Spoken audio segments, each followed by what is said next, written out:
Okay. Hello, everyone. Thank you for joining us today. My name is Kat Plimpton. I'm the Outreach Manager with the Northwest Energy Coalition, and I use she, her pronouns. I am joining this event from Seattle.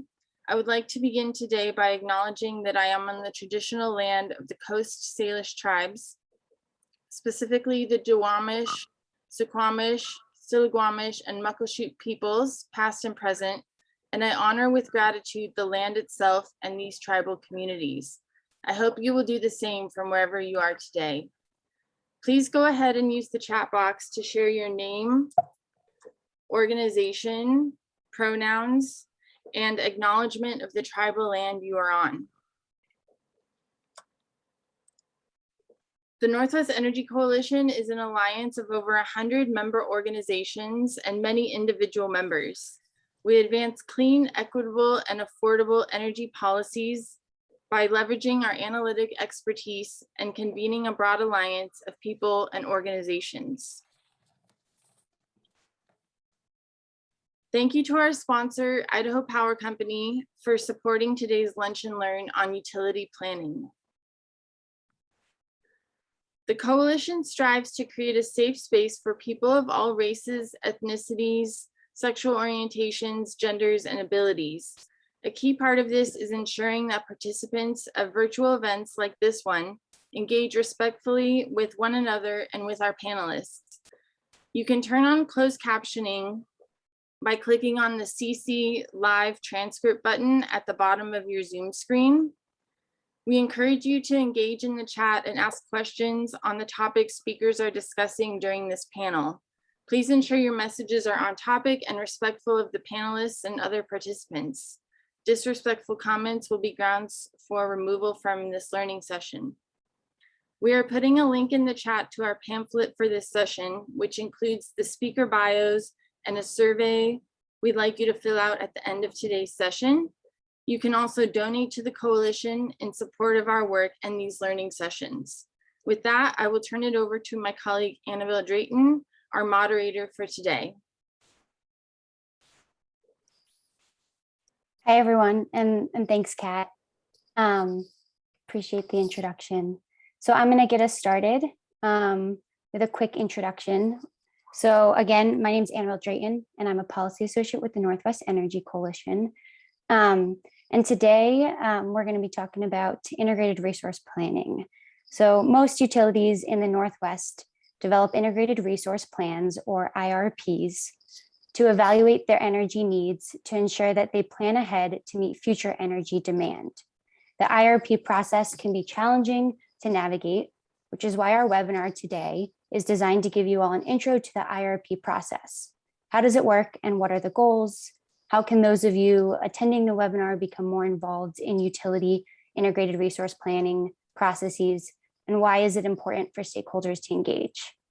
Today, we are pleased to have Elaine Prouse from the Regulatory Assistance Project and James Gall from Avista to give us a primer on IRPs. They will each give a presentation, and after each one, we'll take a few questions from the audience. And then I have some questions for our panel as well. And in between those questions, we'll have some additional time for audience members to ask questions. So let's get started.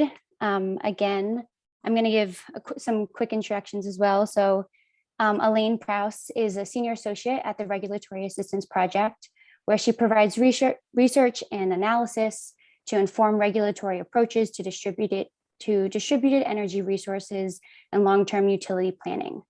Elaine has held a variety of energy planning and policy roles and will walk us through some of the foundations of IRPs. So Elaine, I'm going to hand it over to you. All right, great. Thanks, Annabelle. Good afternoon, everyone.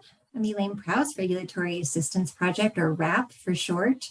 We're an independent, nonpartisan, non-governmental organization dedicated to accelerating the transition to a clean, reliable, and efficient energy future.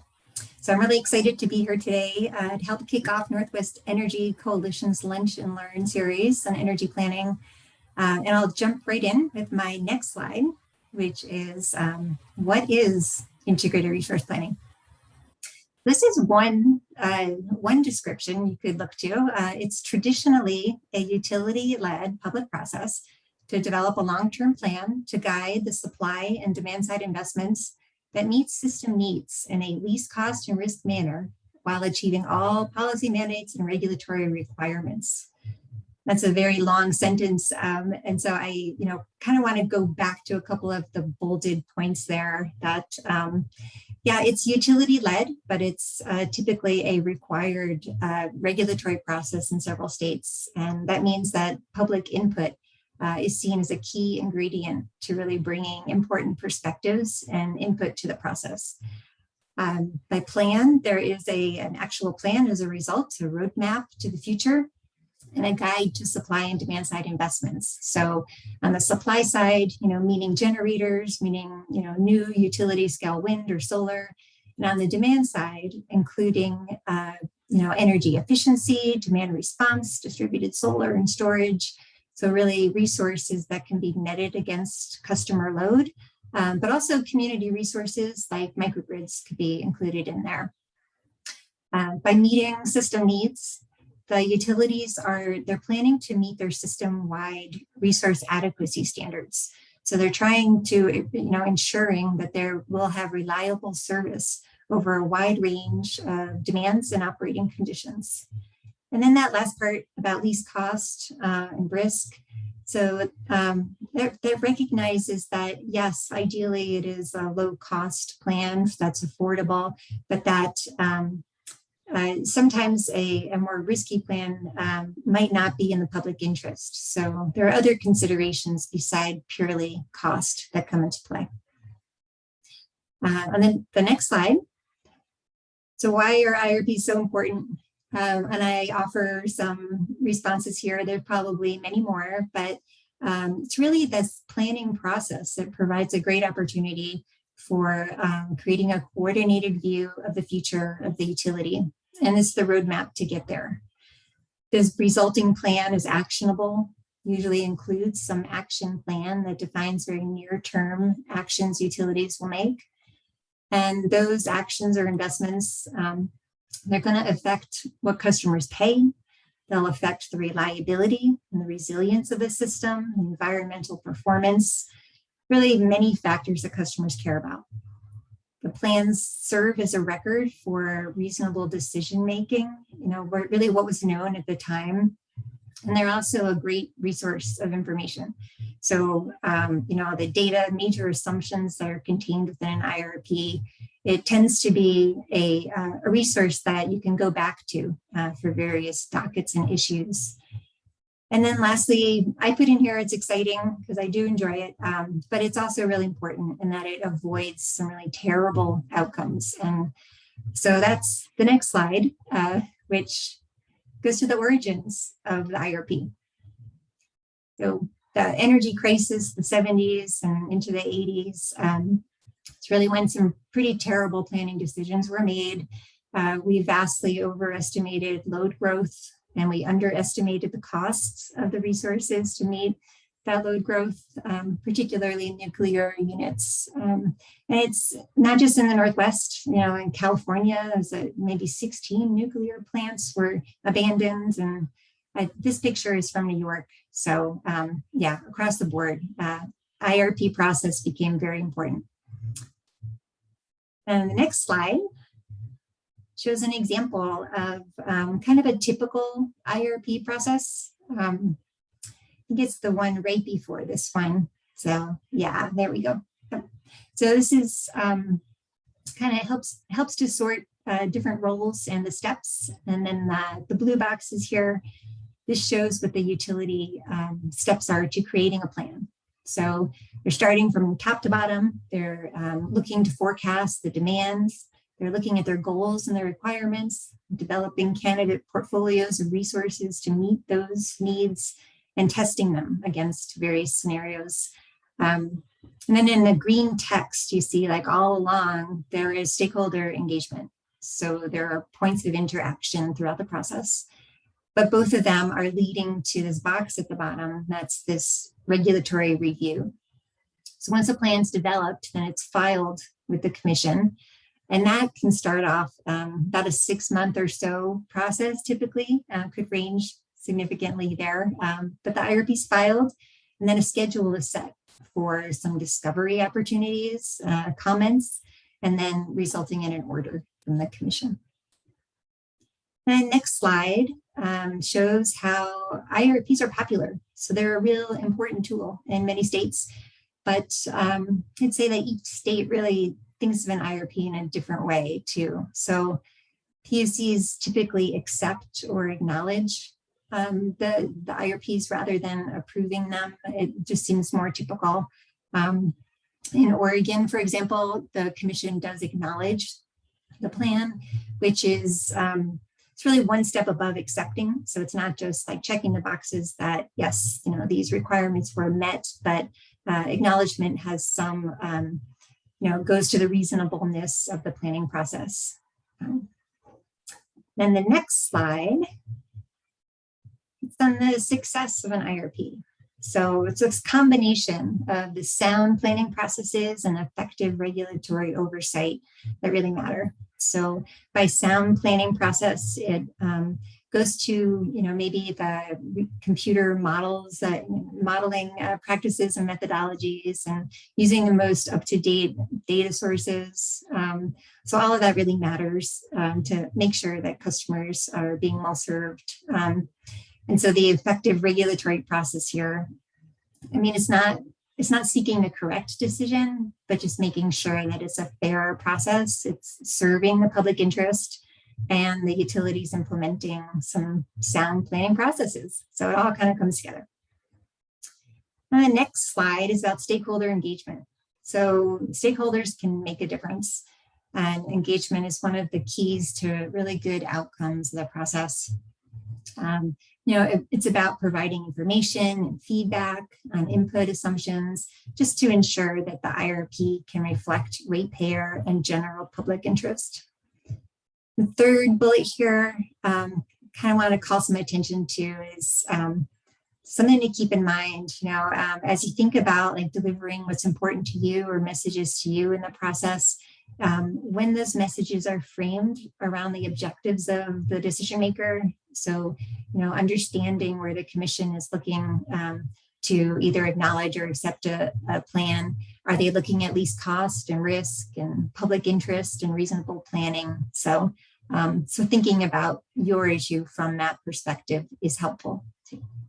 And that's actually, that brings me to that box. I'm here calling out this new publication from RAP and Institute of Market Transformation, kind of worked together to put this together. Good reference if you'd like to check that out. And then on the next slide, just going to get to my last point here quickly, that planning used to be simple, and that's, you know, in quotes, of course, because we see this pretty simple graphic, very complicated to accomplish that. But on the next slide shows that that solution set really changed. So now we have two-way power flow, significant penetration levels of variable energy resources. We have controllable loads. We have more extreme weather patterns from climate change. So all of that is then leading us to this next slide, which is a call, you know, a need to align all these various planning processes that are out there. So there's IRP, but there's distribution system planning. And there's also, you know, the need to coordinate gas and electric utility planning going forward. So it's not just process alignment, but it's also people alignment too. So with that, I think I have just three sort of takeaways. Maybe IRPs are, you know, and they will continue to be really important processes related to public interest. Stakeholders can and do have an impact on the results. And then going forward, we should remember to strive for some greater alignment here in our planning processes and in aligning organizations and people too. So that's it.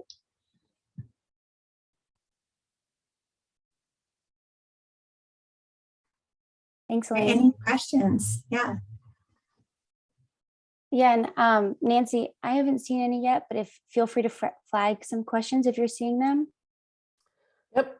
Hi, everyone. I don't see any questions in the chat at the moment. If you have questions for Elaine, clarifications, I guess I have one, since I have the moderator mic at the moment. The idea of distribution, bringing the distribution system planning into the resource planning so that the distribution issues are part of a resource, as you showed in your two-way slide. How do we bring that, any immediate suggestions on how to align that so it's not a separate process, but in fact it's the whole system that we're planning for? Yeah, and so great question, and I'm pretty sure that's going to come up a lot more, in your series as well. And maybe the answer to that isn't necessarily like one size fits all. And I would also say, maybe keeping the two processes separate, but integrating them to each other or having them speak to each other much more closely, may be the answer for some states as well. But just really making sure that, they are fitting together nicely, and that, maybe that's just a refined area of focus to coordinate. But yeah, IRP is already very complicated and a lot of modeling goes on there. But I know in Oregon, as an example, that distribution system planning is evolving. And I think, making it coordinate closely with IRP is definitely on the list. So. And I have a question. I was hoping that, so on one of your slides, you mentioned that the IRPs can serve as the record for reasonable decisions. Could you expand on, what, why there needs to be reasonable decisions and why that's so important in the planning process? Yeah, and, I think that's really what it comes down to, is that, what the utility is doing is they're thinking about so many unknowns and uncertainties going forward, and trying to plan is hard. And a whole part of the process is just making sure that you're really looking out for all those risks, you're considering those in your decision making. And at some point you do need to make a decision and go for it and say, yeah, this does make sense. But 5 years from now, we may realize, wow, our market forecast was way off. But at the time, it seemed reasonable. There was no indication, as some example, that there could be that great uncertainty that would make that resource no longer cost effective. So it's this balance of trying to understand, what were we thinking back then when we made that decision, and why did that seem reasonable? So with the IRP, it's this opportunity for all parties to come together and really think about what is a reasonable path forward, and to try and sort of coalesce around that thinking. So. And Annabelle, we have a question from Marty Gibbons, but I think I may choose to hold it until after James's presentation, because it is, I think, kind of a tee up to the questions you're gonna be asking, which is, how do we are the demand side resources, additional loads, and are a resource for the system, and how do we get the system to reorient, to think of them as resources? So I think that's a good tee up for later.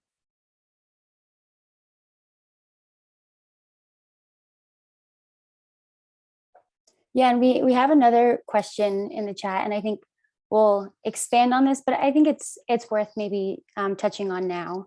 We can always talk about it a little bit more later, but Kara has asked, so obviously these are really technical processes, and so just curious if you could weigh in if there are methods that you've seen successfully implemented to make the process more accessible.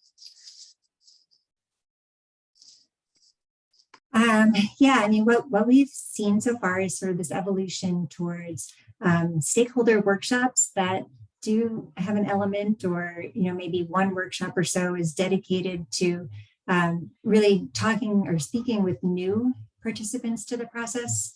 So, so many of us, and probably many on the call today, this is our profession. We do this every day. And so it's a little more approachable for us, but, even in that sense, we can't all be experts on the complexity of the system. So I think utilities do try or are asked to try to have some more basic sort of education, or like an opener to the IRP sort of session of, this is what an IRP is.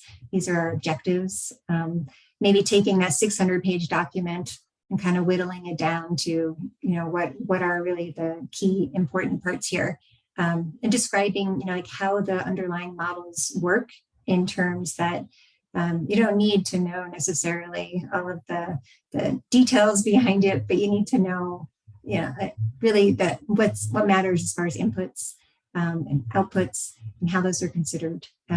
So I think my answer to that question was more of, we have seen some, more sort of, I guess, elemental outreach to start off the process, to, try and describe it in terms that are a little more accessible.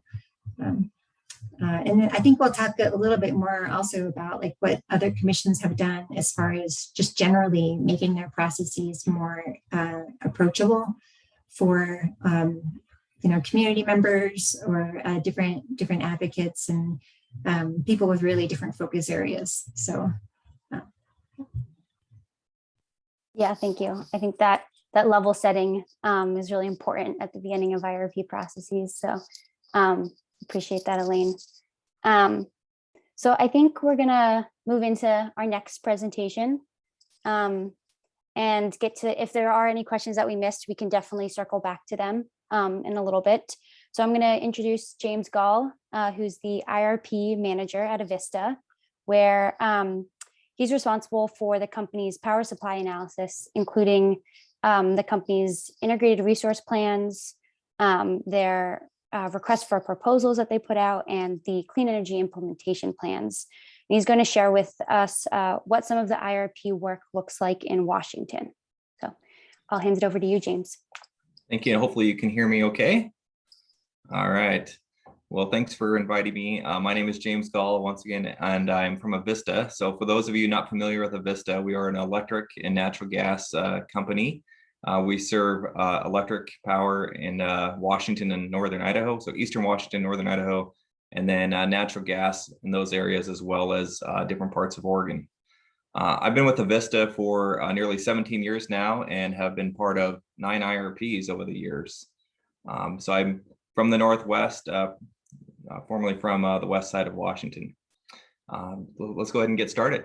So hopefully I can get my slides to move forward. And there they go. So what are the IRP's values? I've kind of broken this up into 4 different categories. The first one is it's a future look. We're trying to do is look at the perspective of the future, but it's really from today's point of view. There's so much we don't know about the future, but we try to make an estimate based on what we didn't know today of what's going to happen in the future. And what's been mentioned before, though, the key forecast we're looking at is load or retail sales, or what our customers are going to demand. What that position is between load and our resources, we call that a net position or a resource position. We also look at wholesale prices, or what the market looks like. So it's not just what our utility is going to look like in the future, it's what the whole region is, or what the market or the wholesale market we're participating in. And then the last thing is we're looking at new resource options. One of the biggest challenges in an IRP is what's going to be available 10 years from now or 20 years from now. Years ago, we looked at a very small set of resources, and that's expanded drastically over the 9 IRPs I've been a part of. And it's just a matter of what are those going to look like compared to what we know today. And the real challenge we have is we can only really forecast based on the information we have today, which leads to policy implications. The IRP is an opportunity to test drive different policies. It's not just for the utility, but the marketplace. One thing that happens is there's an interaction between the two. If we have, for example, a carbon reduction policy that's market driven, that's going to create a different portfolio of the resources the utility may go after, versus maybe an RPS that would be more of an effect on the utility that has an effect on the market. So those are different. The IRP provides an opportunity to test those different outcomes. We can look at load scenarios and also different resource options to create a different portfolio. So it's really an opportunity just to test what could happen or what's possible. What are the environmental impacts? What are the cost impacts? And what about reliability impacts? And then the next category is practical application. We really do need to do this IRP really for one main purpose. When do we need new resources? What resource technologies will make the most correct fit for that resource need? And then there's a third one that's often overlooked. It's avoided costs. IRPs are actually used for price setting for PURPA resources, which are qualifying facilities that are utilities are required to offer a price for. And then the last item is stakeholder engagement, which has been talked about previously by Elaine, but it's really our opportunity to get feedback from our customers and our regulators and also regional experts. And it's also, I think Elaine also mentioned this, is it's that record of what's going on. It really does allow us to communicate what the company is planning for, what the challenges are, and what our objectives. So the community engagement is, it's always been a part of this process, at least the last 17 years I've been a part of it, but it's becoming a greater and greater, more integral process of it. The key issues that are always discussed in the stakeholder environment is affordability, reliability, and environment. Oftentimes they kind of interact with each other and it's more of a push and pull. That may not be in the case in the future as technology changes, but what we've learned so far in most IRPs, if we want a more affordable system, it's often going to either have an effect on less reliability or perhaps even environmental consequences. If we want a cleaner environment or less emissions, for example, oftentimes there is an affordability outcome to that, and potentially reliability, depending on how you decide to serve your customers when renewables are not always available. But all these interact with each other. It's one of those pull and push scenarios. And I think, as time goes on, technology is going to allow for possibly less pull and push between these three. And I think that technology is storage. What's going to happen in the future with storage as far as the economic cost and its ability to move power between seasons or time of day. So I'm hopeful that these three push-pull issues will change in the future. So I'm a modeler by training, and that's really still my role in the IRP. I do a significant amount of modeling for Avista. There's really three modeling tools that we look at, or all utilities look at when they're doing their IRPs. The first one is really this market simulator, which is that market, that regional look you're trying to understand. And we're looking at, what is the price of power going to be for our utility to be able to buy and sell to? How are resources going to operate?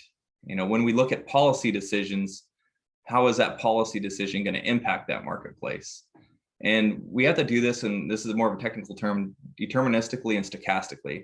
And what that means is we want to look at this from a scenario point of view, which is deterministic, which is a single point forecast. But we also want to look at things from a risk point of view. So we do a lot of Monte Carlo analysis where we'll simulate varying water conditions and price conditions, forced outage rates of units, wind conditions, where we randomly select future outcomes to come up with a range of what is possible. And then also part of that we have to look at when we're looking at our resource decisions is resource adequacy. How are the resources we pick going to be able to serve our customers on average, but also when the demand is at its highest?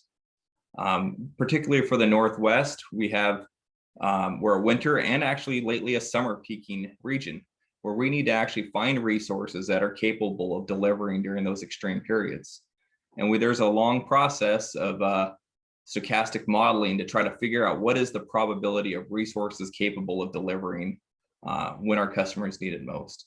We're also looking at, though, is risk to the utility about market exposure. Utilities can't serve all of our load every hour of the day without an extreme amount of extra resources.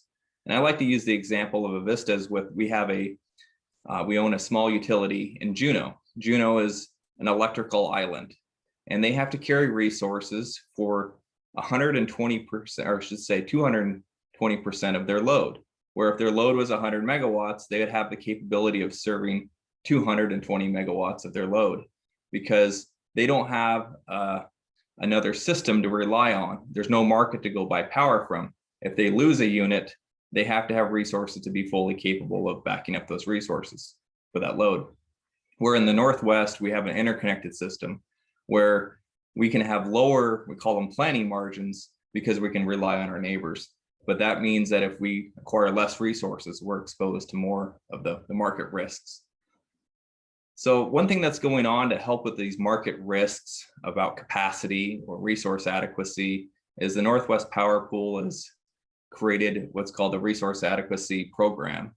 And that program will allow utilities to more effectively share capacity across the region, but more specifically, it's going to set a certain requirement for how much resources utilities need to carry to ensure a reliable system. The last point I want to make about modeling tools is portfolio optimization. And really what this is what the utility uses to figure out what is the right resources to mix to meet their load. So what we typically do is we have a load forecast and we have resource options. And those resource options can be supply side, traditional generators, whether they're renewable or non-renewable, but it's also energy efficiency, demand response, storage resources.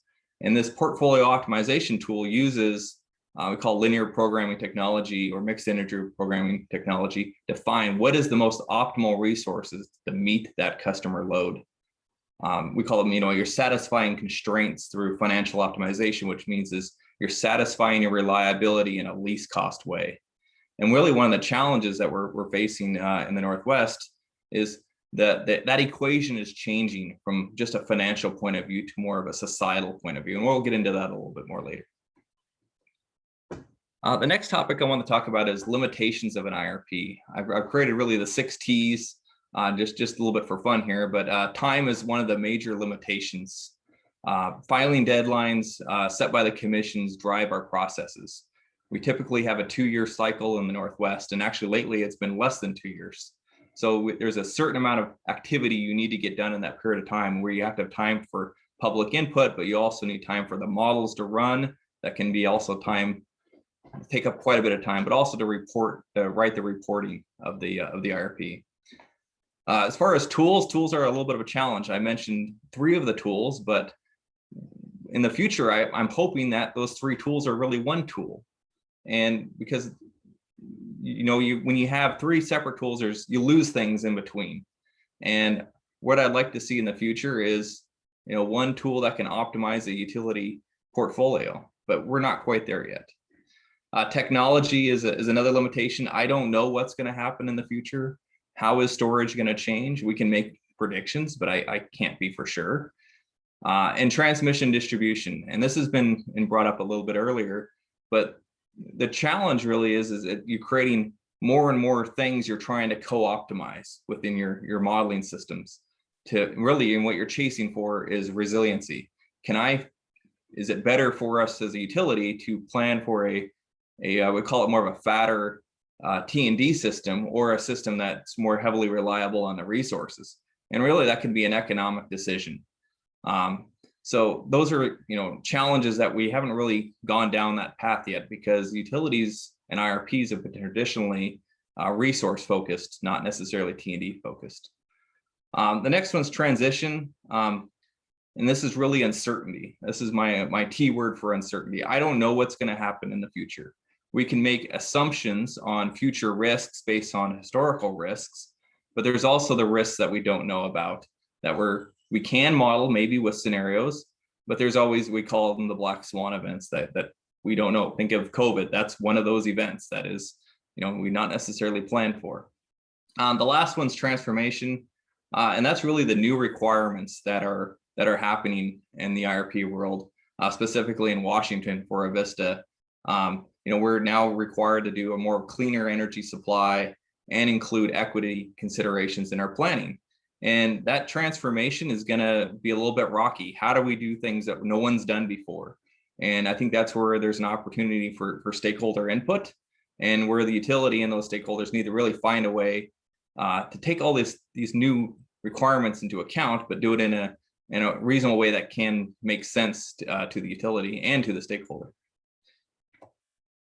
Last slide, what's really the practical application of IRPs? And I think this has been kind of said before, but it's a great source of utility information. It is a record. There's, any new employee that we hire should read the IRP. It gets them, used to what's in our system, what does our industry look like?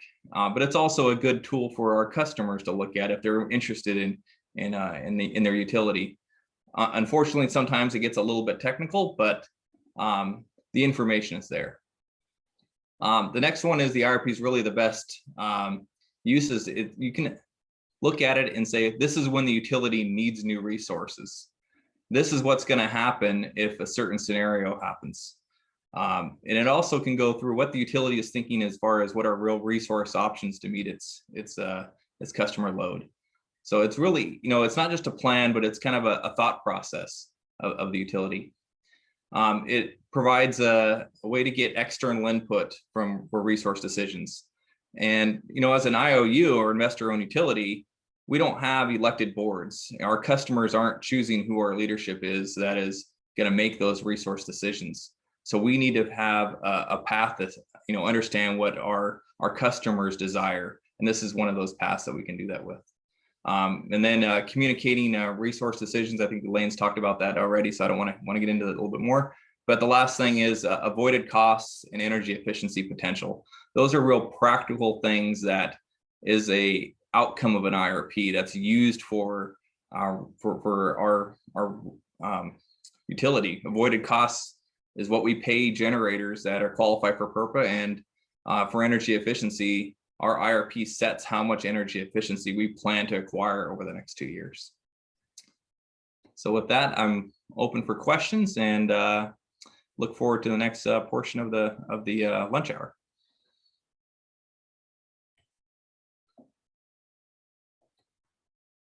Thanks, James. I really appreciate the presentation. So there's been a couple questions that have been coming into the chat, and some of them overlap with some other questions that we'll get into. But one that I wanted to maybe hit you with was related. So Tim Miller had some comments, and Stephanie Quinn had a question that are pretty related. And Tim's comment was around kind of how the IRP process is kind of looking at climate change and impacted communities.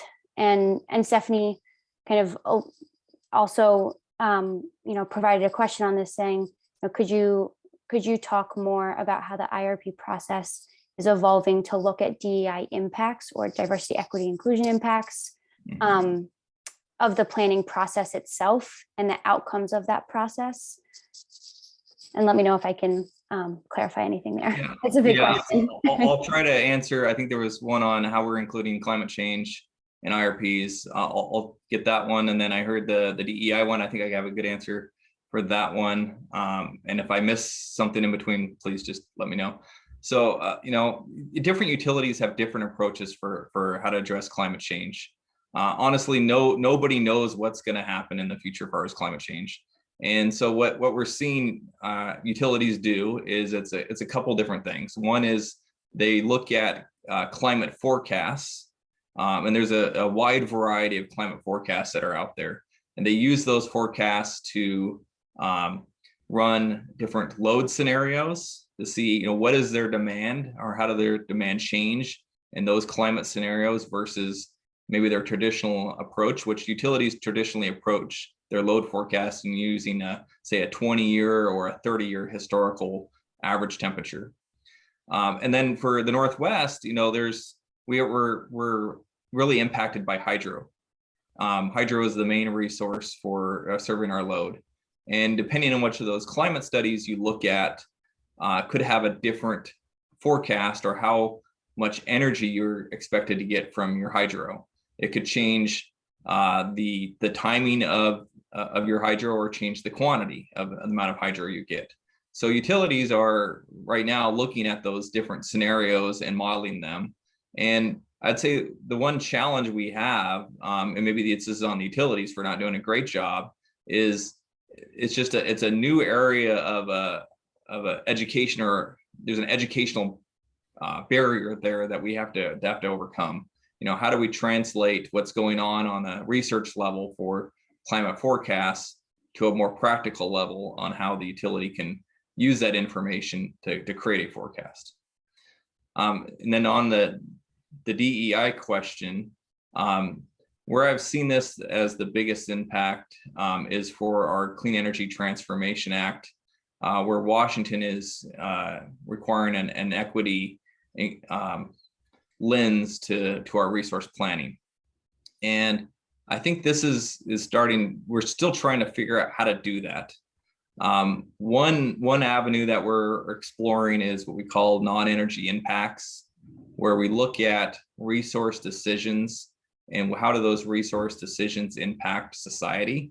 And it could be positive and it could be negative impacts, and using those impacts as part of your plan. Maybe it ends up being part of the optimization where it's treated as a cost or a benefit to resources. Another avenue we've looked at is, at least at Avista that we proposed, is specific funding towards populations, where in Washington we have what we call them named communities, which are highly impacted communities designated by the state, plus vulnerable populations, where as a utility we're proposing a certain amount of funding each year to for energy programs. And those energy programs could be, energy efficiency, or they could be, resources that are specifically located for the benefit of those customers. And the goal of that program is to invest where the utility may not have before from a cost effectiveness point of view, where one of the challenges we see is it's a lot more cost effective for our customers to do, for example, large renewable sites. So if you build a 100 megawatt wind farm, it's gonna be a lot cheaper than building lots of smaller solar systems. So this is one of those avenues where we would pay as a system more for that direct benefit of those customers. So hopefully, Annabelle, I got all those questions answered there, or at least ideas. Yeah, and I appreciate that. I think we could probably spend hours talking about these things. So for the sake of keeping things moving, I think, again, thank you for the presentation, and maybe we'll open it up for some general questions for Elaine and James, kind of moving into the Q&A part. And so, one of our first questions is, based on your experience of what utilities have been doing with IRPs for the past several decades, how have you seen them evolve? What are the positive and negative aspects of that evolution? And I would even go on to include in that question, are you seeing any other states considering entirely different approaches? So kind of beyond revamping, but totally, recreating, to kind of expand on Tim's question. So I'll maybe hand it over to Elaine first, and let me know if I can clarify anything in the question asking. Yeah, no, that's a good question. And I'm totally going to date myself here now, because I started working in IRPs in early 2000s. And I would say IRPs they've come so far. It's amazing. So, it used to be, you just looked at it like the peak need, and it's just like an annual basis you're solving to meet that 1 hour.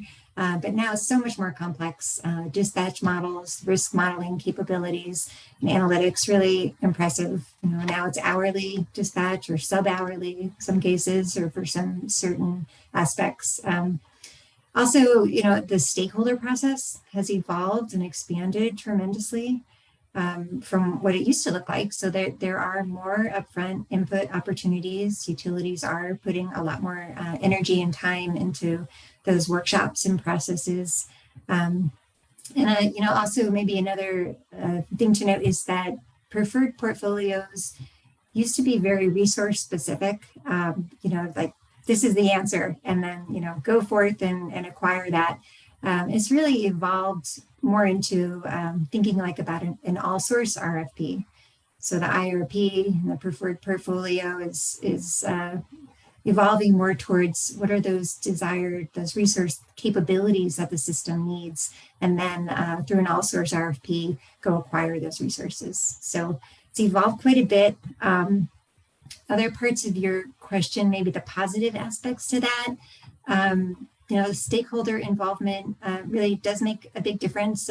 Makes it a more robust process, good input, and really challenges kind of the status quo. So, more work to be done there, as questions have already sort of alluded to.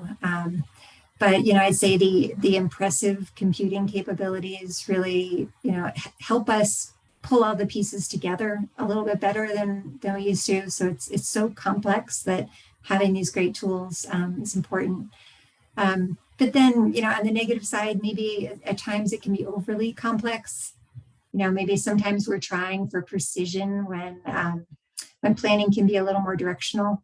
And so, with complexity comes a lot of time, commitment, and a commitment to level of expertise. So, trying to understand all of the pieces, probably not possible. There's always that asymmetry of knowledge between the utility and stakeholders or commission staff and commissioners. So it's that balance, and that like double-edged sword, I guess, of like being accurate but not overly complex. So pros and cons. And then you had one other aspect to the question. What was that one? Yeah, just kind of expanding on some of the questions we're getting in the chat. So are there states or others who are considering entirely different approaches to resource planning? And by entirely different, I mean, maybe what we are seeing more of is this bend toward comprehensive energy planning. So, there are several states that are involved in, how do we map out all the various pieces from IRP, distribution system planning, transmission planning, really bring them all together. And not just energy planning, but also connect that to land use planning, air quality issues, so many of these other aspects. So yeah, I think that work is going on through a task force with NARUC. A couple of different states are working on that. And so there may be some real key nuggets to come out of that, some good resources to point to for depending on the situation, like a vertically integrated utility versus not, and just having an RTO versus not. So yeah, anyway, I think there's definitely a lot of thought going on there, and could probably be a good resource to look to. So. Elaine, could I just follow up for a second? Are those states that are thinking about energy, comprehensive kind of energy system, are those at the utility level, or is that more of kind of state agency beginning to look at that? That would be more at the state agency level, so more of commissions participating and just trying to understand, how's this fitting together, but working with utilities, absolutely, yeah. Thanks, Elaine. And James, I might kick some of those same questions over to you if you wanted to expand on that. I'll give it a shot. Elaine did a really good job. When I first heard the question, the first thing that came to my mind is my IRP used to be 100 pages and now it's 200 and closing to 300 pages. So that complexity that Elaine has talked about is definitely a real deal. And I'll talk a little bit about some of that complexity that's really changed and caused a lot of this is, when we start looking at climate change policies, and that's really, I would say, one of the sources of complexity, because when you look at, untraditional resources that we've had in the past, first 100 years of the system where you have more dispatchable resources and you shift to non-dispatchable or intermittent resources, that requires a lot more analysis to make sure that you have a reliable system. That's why we have a model now that I mentioned on resource adequacy in the presentation that we never had before. There's just more things to look at and ensure when you have a system that's less dispatchable. Another thing that's changed is, this public participation. And I think this has actually been a fairly good change, where, it's not only we have public meetings, we're, doing more meetings with general public and then interested public, but we're providing as much information or data that we can to share. So it's more of a basis of why we made the decisions we did. We're, for Avista, we provide our models so that, any entity can look at, how do we made this decision. Again, these are really positive changes to the RFP process, but the negative side is complexity, which means you need more staff, you may need more time. But one of the other complexities that's been talked about a little bit, and I want to talk about a little bit more, is this T&D aspect of IRPs. IRPs have always been focused on power supply, and when transmission got involved, it was more of, what transmission is needed to get that resource to load or to interconnect that resource. But now when you start looking at, can a power plant or a storage resource take the place of a transmission line or distribution upgrades, that creates more complexity, because you have, other departments now at the utility need to get involved, and it's more economic analysis to see which is the best option. And that just creates, a longer process and more complexity. And a little bit of internal politics can happen too. It used to be that, each department did their own planning, and now you really need somebody to plan for the whole utility. And I'm not seeing that, at my company, and I think others are going through that struggle as well. So I think I'll leave it at that. If I missed something, Annabelle, please feel free to ask it. No, that was great. And I might even just follow up with Martin's question, because you mentioned that this is making the system more complex. So do those variables provide any positive opportunities for planning and operation? Oh, I think they can, because, if a customer is bringing a resource to the system, that's one less resource the utility needs to be in its rate base or pay for. Now, the challenge will be is, how do you fairly compensate the customer, or how is the customer not taking advantage of the utility? So there's that interaction with the customer is really going to have to be figured out over time.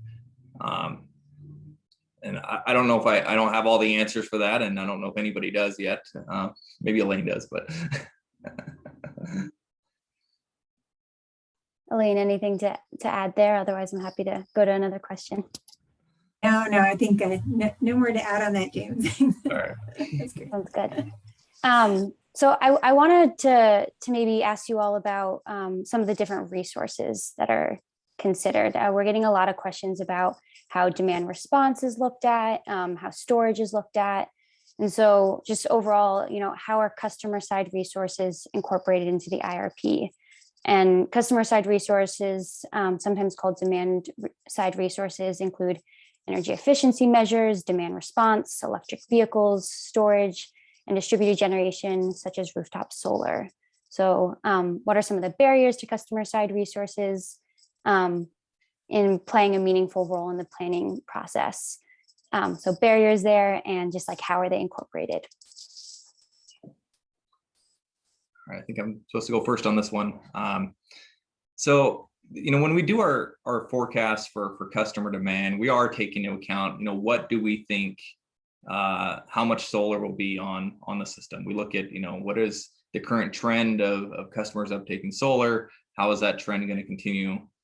We look at the same thing for, EVs and storage. So I'd say there's really two aspects of customer side. There's what we think the customer will do on their own. And then the other aspect of it is resources that we may have some control over. So, for example, on the control over, I would say demand response, energy efficiency kind of fit in those categories, where those are looked at a little bit differently, where we look at a potential to see how much could the customers bring to the system, and what is the cost or a supply curve of that potential. And then we'll look at it from an economic point of view. What's the best way to serve our customers' need? Is it energy efficiency, or is it our demand response, or is it developing a resource? And we can determine from an economic point of view, based on that potential, how much we should look to acquire, and then we have to figure out how to incentivize those quantities. And I think you can make the argument that you could do that for solar and storage as well.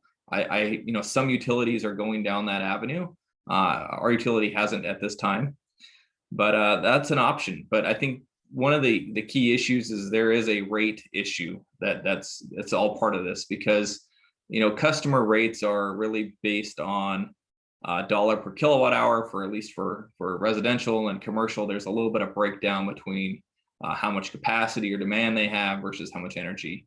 And you either have to change those rate methodologies to create an incentive for a customer to pursue something on their own, or you need to provide a direct incentive. And I think that's one of the barriers to that interaction. Moving on to EVs, because they're a little bit unique, and I'd say EVs have actually benefited a little bit from maybe more utility upfront thoughtfulness, for lack of a better term. EVs are really, for the utility, they're a source of load or additional sales, but they're also a source for demand response. And a lot of the utilities are being very upfront about it, where you could create a program for EVs to be controllable or potentially a different rate. So, I would see, the impact of EVs has been a little bit more positive, because, the utility is making sure the benefits and the cost of those, that additional load is actually, priced out accordingly. Where I'd say maybe in some systems where solar and potentially in storage may not be.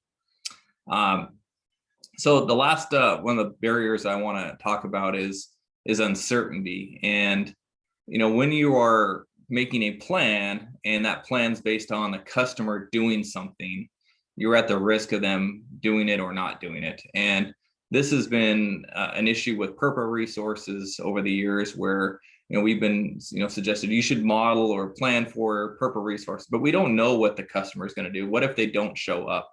The utility has to go and respond. They still have to serve that load.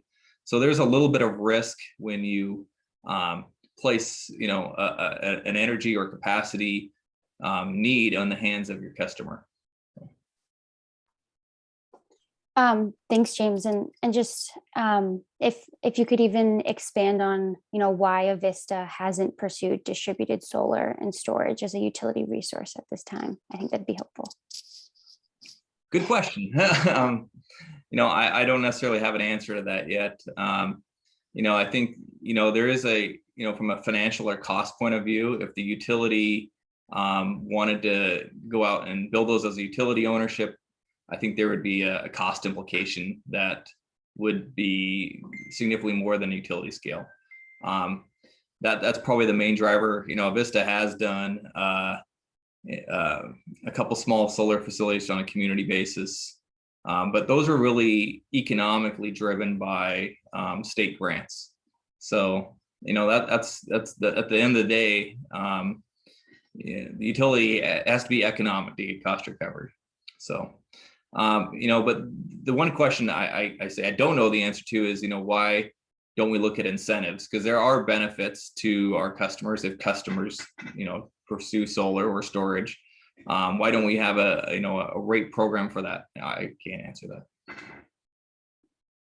Thanks, James. And Elaine, I'll ask you some of the same questions. So how are customer-side resources incorporated?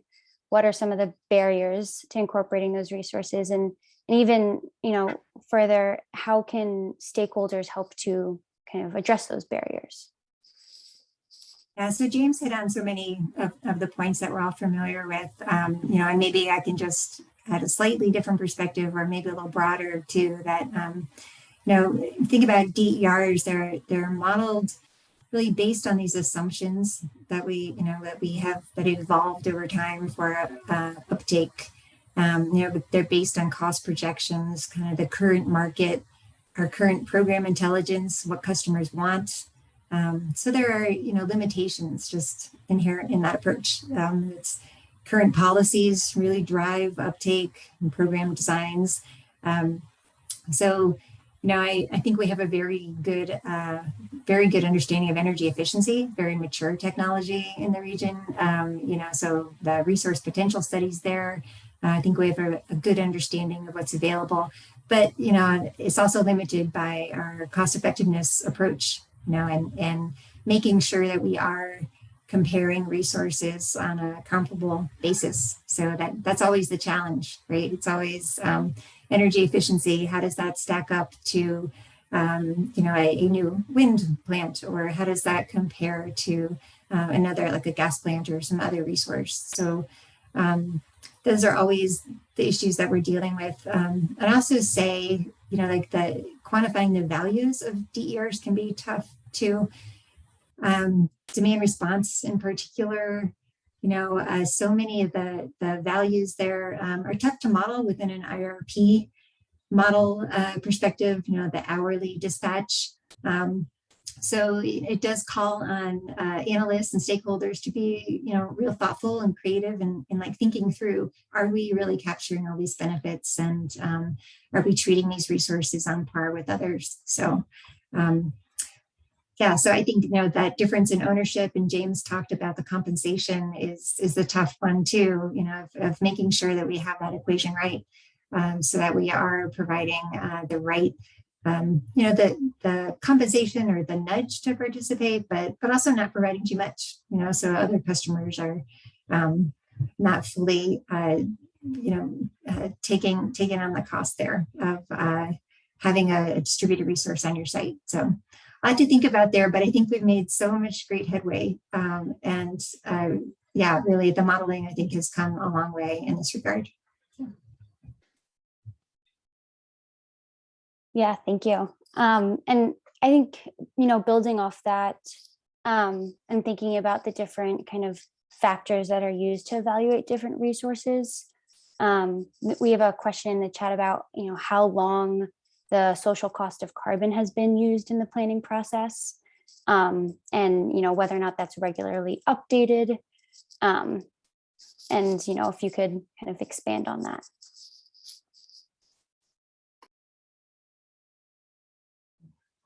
So Go ahead, Sarah. I'm not sure about the Washington context. I do know that is a part of the IRP process does ask for a social cost of carbon run there, but it is a pretty broadly accepted for several utilities across the country. I know Minnesota has like a societal cost test, and they do bring in that social cost of carbon. So I don't know the specifics of that answer though. James, you might be a better resource for that. Yeah, in Washington, we started using social cost of carbon in 2019 for our 2020 IRP, and then obviously our 2021 IRP. The CETA law is where that was prescribed, and they reference to a specific social cost of carbon study, and then that gets updated each year for inflation. And I think at some point there would need to be an update to that source document of where that price came from, but that would have to be done through a legislative manner. Yeah, thank you both. Next question, are the current IRP modeling and analytic tools up to the task of ensuring that utilities can meet energy demand given the changing landscape of resources? And James, I might kick that to you first. Sure. I appreciate the question since I'm a modeling nerd. I'd say yes and no to this. The technology's come a long way. That's definitely for sure. And I mentioned this a little bit earlier where I mentioned 3 models that we used, but I think really they need to be integrated more. We need to be able to have a model that can do time steps and down to the hourly level or below hourly level, but also make resource, we call them capacity additions, but also look at risk. And just the technology is not there yet to do it. So it's all broken apart and you have to bring it together, which means you need more people, more staff. And I'd say sometimes the modeling and analytical tools, you can make it work, but I'd say an employee skill set is actually one of the limiting things I'm seeing right now. And when we look for new employees to work in an IRP, there's not as much experience out there that you would like to see. And or the skill sets have changed. When you do an IRP, you almost need a superhuman that knows backgrounds in economics and engineering. Sociology now is getting more important, in statistics, finance. It just goes on and on. Just so many more disciplines that need to be part of your team, and that's going to be a little bit of a challenge, because that means more headcount. But I think we can make it work, but it's not there yet. When you bring the T&D issues to the table, that's just another complexity that a model can't handle. At the end of the day, at Vista, we've actually tried to do the best we can by creating one model that can optimize all things. And the challenge is the more you optimize at one time, the less granularity you can do. So when we look at trying to optimize our capacity, our energy, our renewables, now societal impacts, we can't have those hourly time steps or sub-hourly time steps. You have to bring it up to more of a societal basis. So we can do it from that point of view, but like I said, you lose something in that granularity when you start bringing in more things you're optimizing at the same time. I don't have much to add to that either, because it's just a constant evolution, the models. Like every IRP, it seems like just trying to integrate an upgrade or some new way of capturing like dispatch of storage or something, to really improve the process. So the tools, for the most part, it seems like they are helpful. They are helping us answer the questions, or at least feel more confident in decision making. And you just really can't turn the crank year to year. It's like every year you need to innovate. So I think those are the limitations, is to granularity, as James mentioned. Even like future market characteristics, sort of rules for participation, like how do you capture a lot of those big uncertainties in our modeling? I guess Washington is really far ahead as far as the CETA requirements for some equity sort of principles or aspects, and what James talked through earlier. Several states are really just starting that, or looking to Washington to see, well, how do you do that? How do you think about more of the locational impacts on people? And so you have a nice framework developing here for that. So I thought that was, quite a new evolution of IRP modeling in the Northwest. Yeah, thank you. And I guess one question that I have, and we've got some other follow-up questions on this as well, is just as a stakeholder, like, are there any kind of initial questions if someone's new to this process and is trying to work through the modeling, like what can stakeholders ask to start to kind of work through some of the modeling and kind of make recommendations that align with their goals? Sorry, it's a hard question. Yeah, I mean, it can be a daunting experience, right? Because, as James mentioned, like for new staff, they're handed the IRP, and, it can be 400, 600 page document. So just handing that to a new stakeholder and saying, read this, I would say like even the executive summary in an IRP is pretty approachable. I think utilities have been trying to make the language a little more or less industry specific, just to bring in new stakeholders. But yeah, I would say asking the utility commission too, or going to them and asking for, are there ways that we can make this more accessible? Can we ask for specific stakeholder workshops that are targeted more towards like the 101 principles in IRP? That might be a good way to approach it.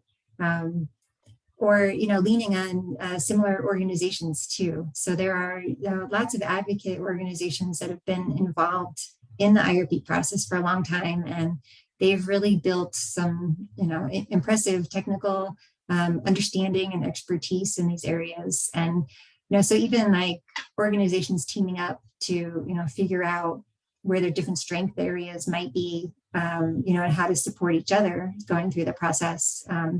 That's probably, you know, a great way to go too. And we've seen that starting to develop, maybe not just in IRP, but in other aspects too, because there's just too much to cover. So sort of spreading resources, you know, really helping to target your interest area, but not losing sight of like the overall objective of the IRP and the whole directional aspect of where the utility's headed to. So. Can I jump in with a kind of a follow-up, which is, you know, if stakeholders have limited time, what do you think is the most kind of impactful area to focus on in the IRP process? It's kind of a riff on where you were just going and collaborating, but, you know, which part of the process is the most influenceable, I guess? You know, I would say to focus on the distributed resources part. You know, really like the actions for energy efficiency, for overall resource selections, maybe too. So, you know, it's so rare now in the Northwest to be thinking about new fossil resources, but you know, if that were the case, you know, focusing more like on the broader large resource aspects, but also on more the customer programs, and you know, really community impact areas. So it's kind of that hits on the combination of overall affordability of the IRP, but also of meeting customer needs, you know, through energy efficiency, but also clean resources. So kind of that combination. What do you think, James? I actually agree with you. I think the utilities, maybe that could be an area where we're not perfect. We don't have perfect foresight what's out there. We kind of have a general idea of what costs, but it's all based on theoretical.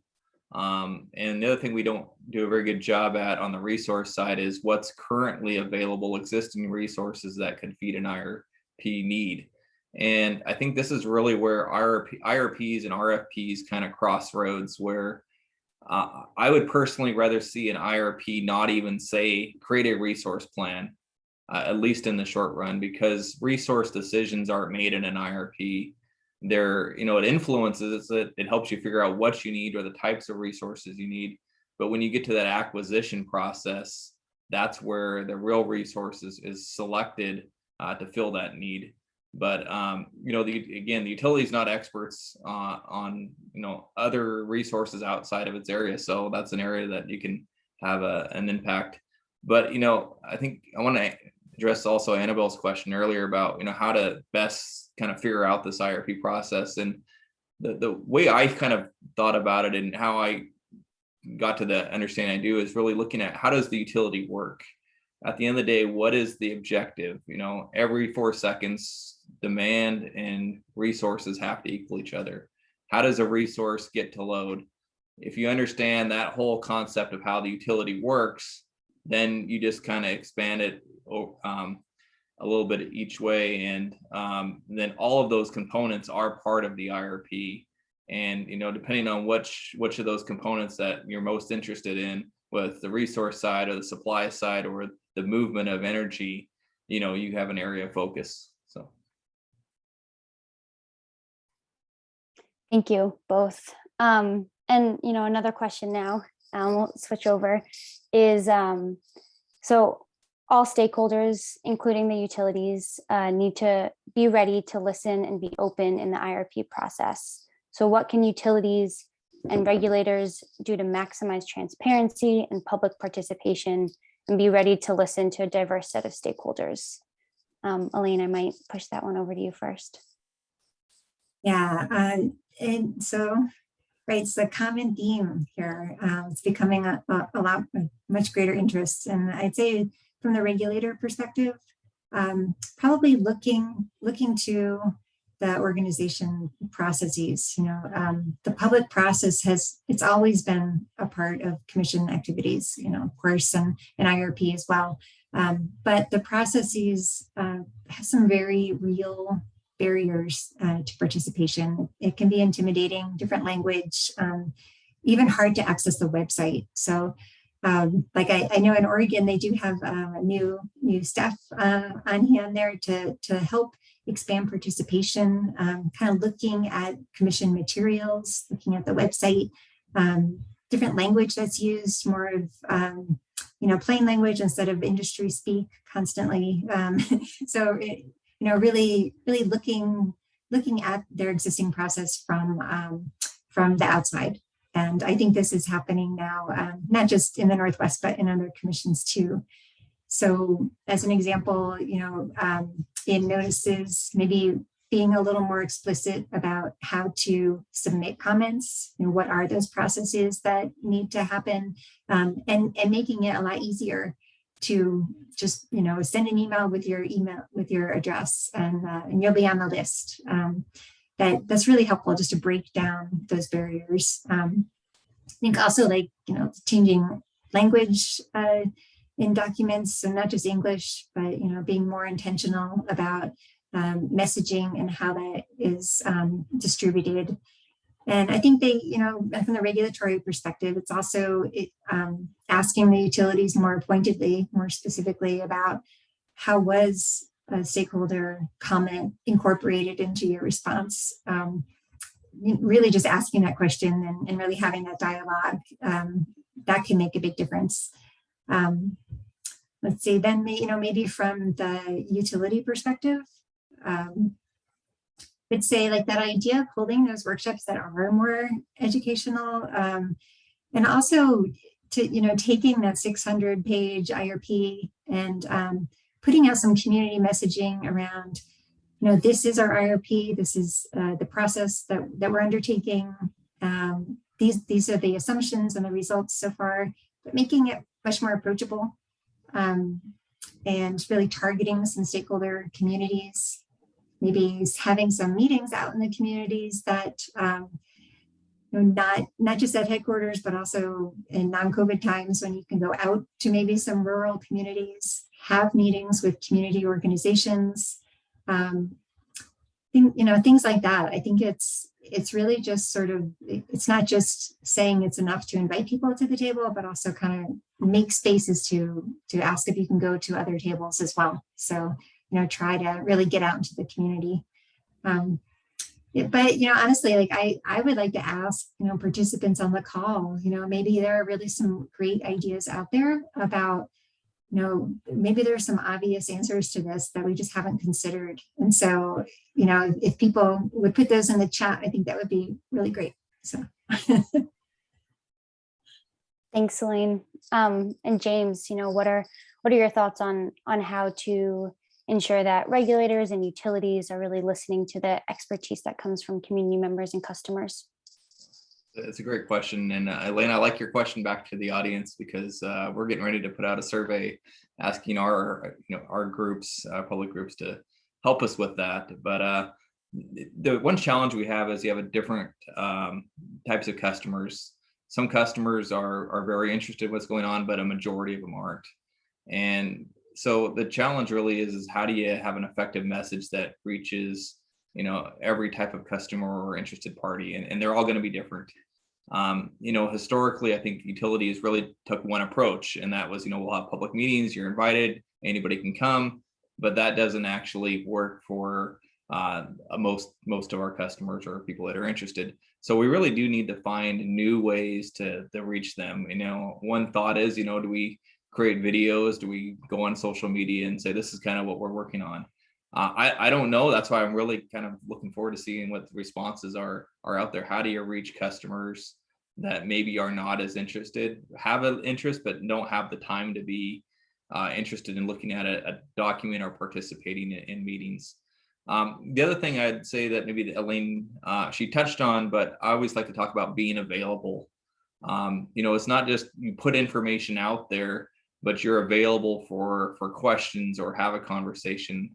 I've had many customers, they'll send an email, they'll have a rant, and then you say, please call me and we'd like to talk about it. And we'll talk for an hour and kind of figure out what their concerns are and explain why we made the decisions. And they're usually left as a satisfied customer. So that availability and being present is definitely a way to help address those issues. The other thing that's changed a lot in Washington is data. There's always this, conspiracy. The utility isn't sharing information, or they're not providing models. But Washington has required us to share more information. Vista's really always tried to share as much as possible, but that putting data out there so that you can see it, you could put it in your models or use our model if it's available. But there is an end to that. There's a lot of sensitivity to market information or proprietary information. So it's got to be a back and forth and a little bit of trust placed on the parties that are wanting more, or the utility that says, yeah, we really can't. There's a reason why. And the last thing is something that Elaine talked about is, I lost my train of thought. I'll skip that one since you already talked about it. But I do want to talk a little bit about IOUs versus publics. And IOUs really don't have that voice of the customer in electing the board or electing decision making, and that's a big difference between the publics. And publics can have a real voice in an election process where they don't have that voice in an IOU process. And we gotta, these IRPs are one of those avenues to get a voice. It may not be, the decision that customer wants, or there's not a vote, but it's a way to actually get some insight to what the customer wants. So.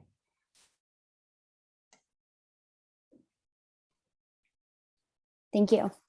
And I think we will probably have time for one more larger question. And for folks in the chat, if we haven't gotten to your question, I apologize, and feel free to follow up with us as well, and we can see if we can get that information to you and connect you with Elaine and James as well. We'll go into this topic in more detail in our next Lunch and Learn, but wanted to hear from you on how recent policy changes in Oregon and Washington will impact the IRP process. So as you know, Washington recently adopted a clean electricity standard and the Climate Commitment Act, and Oregon adopted the 100% clean electricity standard based on reducing GHG emissions. How will this change IRP processes in both states? And how can we plan for an environment with divergent interests between states and different planning requirements in each? So it's a big question, and I will leave that up to both of you. I'll talk a little bit about Washington and Idaho situation. Maybe Elaine can talk about Oregon. I'll go first, and I don't have a lot to add to this one. I'm kind of interested in what Elaine has to say, but for us, we have two states that we serve electric power to, Washington and Idaho, and Washington is gone down this path of clean energy, and Idaho is not. They're kind of sticking to what is economic. They're not anti-clean energy. They're not anti-anything. They just want what's least cost for their customers. And really what we've had to do to address this is look at resource allocation, where you want to plan your system to meet each state's specific goals. But the real rub is you want to be able to continue to operate your system as a whole. And we think that's possible. We think we can acquire resources that are based on each state's individual goals and have those customers pay for those policy decisions. But we're hoping that as we go along in this process, the states don't want to jeopardize this ability to optimize within our system or optimize within the interconnected system and coordinate.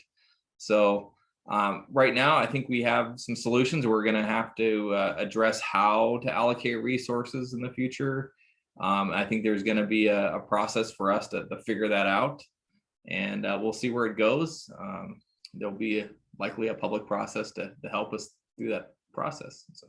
Elaine, before you respond, James, I wanna push back just a little bit Mhm. and ask about so based on that answer, I might get the sense that Avista thinks that the clean energy path is not going to be the lowest cost path or the least risk, and therefore it wouldn't be appropriate for Idaho. Yeah. But there is the possibility that it is, right? And obviously we as an organization believe that it is the lowest cost, lowest risk path. So how do we, jump past the kind of obligation or the requirements of the state and get to what we think is actually the lowest cost resource mix, lowest lowest cost or lowest reasonable cost and least risk?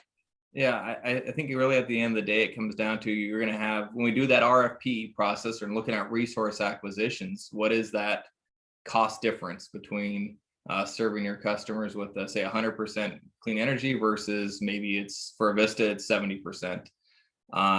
That cost gap, what is, why should the, commission approve that difference? What can you point to that says this is going to bridge that gap of that cost difference? And it is possible. I think there's going to be some resources that are you can call clean, that's going to be least cost.